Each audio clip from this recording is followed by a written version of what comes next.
I remember a few years ago, when Roger Ebert was still alive, he had a hot take about gaming basically being inferior to almost every other art form. And that, Hollywood movies are clearly right. They can be judged as art. So Mr. Scheckelberg's Wild Adventure 2 is art. But the medium of video games, something like Shadow of the Colossus, a game like that, well, that's inferior even to pornography, according to renowned film critic Roger Ebert. And that story, I remember when it came out, it didn't bother me because I don't respect Roger Ebert's opinion on video games, for one, right? But I remember the journo was getting very upset about it, and there was this big discussion happening, this rebuke. A lot of gamers coming out and saying loudly, video games, of course they're art. Have you ever even played one before? Hell yeah. Dumb boomer. But frankly, the core debate itself is completely irrelevant. We live in a paradigm where artistic aesthetics are just completely subjective. It's ironic watching the journalists try and defend video games as art, actually, because a lot of these classic games, they certainly aren't works of postmodernism. Ideologically, a lot of the powers that be and a lot of the establishment, including these journalists, they consider beauty as something dangerously right-wing. If you have preferences, that's problematic. If you have an aesthetic hierarchy to the things you like, your tastes, that is the specter of fascism looming, right? Decades of intellectualizing this whole anti-Western, anti-European thing. It's the authoritarian personality, it's the Frankfurt School Marxism. The West is corrupt, it's evil. The European and American family unit is a nucleus of white supremacy. Western art is fascist. It's all you can take all this and bundle it together. It is all the same leftist autism that it wears away. Anything that has that classical element to it, it is the target and it will be dismantled and then ridiculed by this insider class, this embedded faction of cultural critics and other intelligentsia. Through the clowned lens of modernity, all art is meaningless in the sense that life is completely meaningless. The universe sprang into existence because of a chaotic event of pure randomness. And, the act of interpretation is really the only thing that art has to offer. The perspective of the critic is the mechanism by which value and meaning is extracted. This is the essence of critical theory, and it's something that is the moral standard in almost every university throughout the Western world. All aesthetics are relative, just as morality is relative. It's politically incorrect for art to be beautiful. And this is a problem. This is, I don't want to have this debate in a landscape that's so paused. That's where I'm at. I'm saying that of course, video games are art. As long as you agree that art is rooted in aesthetics, that, you can't have a good piece of art without it being beautiful. Truth exists, therefore beauty exists. Therefore there is an objective aesthetic quality characteristic to this universe that we inhabit that, as an artist, you should be pursuing. And if you fail to do so, either intentionally or not, don't be surprised if people don't find your work worthwhile. But unfortunately, over the 20th century, a lot of major artists, works that are promoted and taught within academia and revered as masterworks, this stuff is highly politicized to the point where a lot of it is totally degenerate. The works themselves are just mocking the idea of, classical art and aesthetics. It's an inversion, it's a parody, a satire. There is this very subversive quality to modern art, specifically. And, what is the purpose of art if it's just to be ugly and to make you sick and to question if anything is even worth preserving in the world, right? Can anything even be good? It's like the artist Serrano's Piss Christ, the image of Christ suspended in urine, right? Just a blasphemous image made purely to upset people, like an expression of nothing but demoralization and nihilism. And then the critics, obviously, they hail it a masterpiece.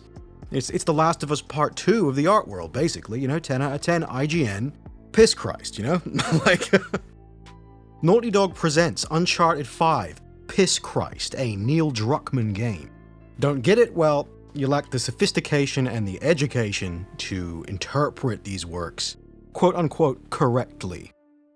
No, I refuse to defend video games as art in a landscape where this is the viewpoint of the critics. Fuck the critics. Just like the journalists should also get fucked as well. Ebert included, he can go fuck himself because he is symptomatic of this gatekeeping that happens culturally. He is the mouthpiece of an industry that has been completely subverted since probably the 50s, maybe earlier. And, Hollywood was increasingly becoming more and more degenerate throughout, I guess you could say since the 60s. But the video game industry, in contrast, was, in the 80s and 90s, it was new, and it was simply passing under the radar culturally of a lot of the quote-unquote tastemakers of this era. I think the interesting point of view of the gamer is that the gentleman gamer himself has watched this process of postmodernization play out in real time and in an extremely expedited fashion. Anyone who was paying attention had a front row seat in this theater of cultural subversion that was Gamergate era, video games, right? A time when there was a lot of scrutiny being put on gaming from the outside, from the mainstream. What do we have here? We have an industry which is basically the perfect synergy of art and technology. It's like a fusion, and it's producing things that are actually transcendent. They're more worthwhile than any movie has ever been, some of these games. And this was the battleground, this was the arms race by which developers and console manufacturers, they were competing. You see a trailer at E3 and you see the graphics, and immediately you're like, whoa, look at how cool this game looks. Look at how impressive these visuals are. Keyword being impressive. Especially from Japan too, you get these games that were, like, in terms of technology, it's primitive when you compare it to what we have now with the Unreal Engine and Frostbite, these homogenized game engines, right? But back in the day, no, it was really the art design that carried these games, with beautiful women on the covers and incredible looking visuals that filled you with a sense of awe. This was the norm, right? The video game industry was totally problematic from a postmodernist point of view. I can see why the powers that be suddenly woke up, 10, 15 years ago, and they went, we got to get this gaming culture under control.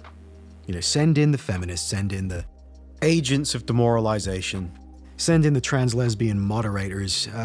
It's time to do something about this. Flash forward a couple of years, and here we are now. And despite the hardware being about 1,000 times more powerful, there is something lacking when it comes to modern gaming, and it's something a little more esoteric than simply polygon count or texture resolution. Philosophically, this is a woke industry now, and I look at an IP like Horizon Zero Dawn, and they're trying to hype up this sequel, and it's a sequel that no one really wants, and you think, well, why? Look at this engine. This is the Decima engine, right? This is the same engine Kojima utilized for Death Stranding. It's got this hyper-realistic, extremely detailed, but at the same time optimized kind of quality to it. So, okay, great, that's cool. And yet, you have this main character of Aloy who looks like Nikocado Avocado in drag. Yeah, and that's being generous, right? And why? Like, why? We have skin detail that is just mind-blowing when it comes to the kind of realism you can get here. You got a lighting engine that's totally, it's incredible to look at. These tools by which you can build such a detailed open world. Like, okay, this is great. And what do they use it for? It's Nikocado and drag, and these developers, they couldn't give us a cute-looking Aloy if their lives depended on it, because that would be a betrayal of the values of our modern industry, which is anti-art. Okay, so this is why this debate is absolutely a waste of time. Can video games ever be considered art? Well, art is a tool, and it's used to impose your political views onto the world, and you can do that through criticism of art, right? So of course, we need to treat video games this way, and this was the argument Matt Lees was making at Gamescom back in 2013, 2014, right? I mean, he was ahead of his time. You know, he was a pioneer, if you will, because he laid the groundwork for the corporatization of gaming, where the true beneficiaries of all of this nonsense are the corporations who have managed to consolidate a lot of power. And I mean, even recently, I mean, see the Microsoft takeover of Activision Blizzard for a $68.7 billion purchase price, right? Blizzard's antics recently and just their terrible treatment of their long-term fans and their absolute kowtowing to this woke mind virus, you know, they've turned off so many people. I'm sure the stock price has suffered. And I'm sure Microsoft probably got a nice deal on this takeover.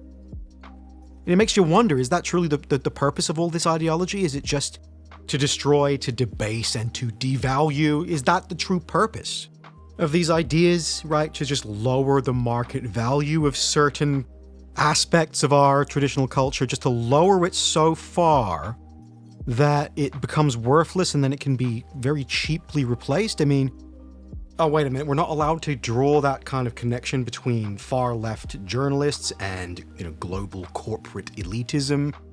Although there does seem to be a lot of, like, cross-pollination here, a lot of aligned goals. Shut up, chud, you know, let's stay on topic. Oh, you know, I'm gonna go post on Reset Era. Are video games art? Well, video games are boring, right? You know, modern gaming is fucking boring, man. And there's such a focus on realism with these game engines now. Like, you know, the Decima engine is awesome, but, you know, a photorealistic rock, a photorealistic plant. These landscapes that are soulless, they feel like they're generated by algorithms. It doesn't leave anything to the imagination, of course. And, Aloy just looks like shit. Devs, I mean, if you're gonna make me play as a female character, is it too much to ask for the design to be kind of aesthetic so I can get something out of it, like, you know, closer to the concept art maybe of Aloy, which I've seen? Wow, they really had to twist that into this Nikocado facsimile that we have now. Aloy somehow got uglier in the transition between 1 and 2. Although in the first game, she still seemed like a weird butch. I don't know what was going on, but no. But somebody put a Japanese Coomer in the position of lead character designer now. I'm leaking some alpha on behalf of fucking Guerrilla Games. Just do it. But I know you can't do it, right? Because it's against the rules. It's outside of the Overton window of acceptable political discussion. You can't even talk about it, right? The preference you might have to playing as an attractive female video game character, that is an antiquated notion left over from a very sexist, very regressive industry that was deplorable. Whatever you thought video games were, just let it go. Just let it go. Modern man, we have to throw off the shackles of religion and of objectivity, you know, morality. All this stuff needs to go. And now, you know, man is transitioned. It's like the second panel of that weird Hieronymus Bosch painting, Garden of Earthly Delights, the nightmarish painting. It's now the world is a carnival, and there's no metaphysical rules. The only rules are the rules of the materialist society imposed by the state. You know, yeah, eat the bugs, live in the pod, yeah, and appreciate Piss Christ, and pre-order The Last of Us Part 3. And this stupid art debate is actually one of the things that really red-pilled me initially when it comes to just trying to understand modern society. Classic games of my heyday are better than modern games, objectively. And a lot of that's to do with this aesthetic shit that we're talking about here. A lot of it's highfalutin, but a lot of it is really quite basic. To the point where the 90 IQ white girl who likes horses and flowers and pretty things, and the 200 IQ wizard Spurg, who is actually capable of making this philosophical defense of a higher transcendent beauty, they're in agreement, they've reached consensus. And you really don't need Joseph Anderson or Karl Marx or any of these eggheads to explain to you why certain games are just good. It's an experience that you can feel, you just know it's good. The postmodernists would have you believe that no creation is superior to another, that they're all fundamentally equal, and the only thing that gives anything value is the interpretation. It's the act of criticism itself. You know, Bing Bing Wahoo, you think that a classic ditty from N64 Zelda, Ocarina of Time, you like that, do you? Right? That sounds good?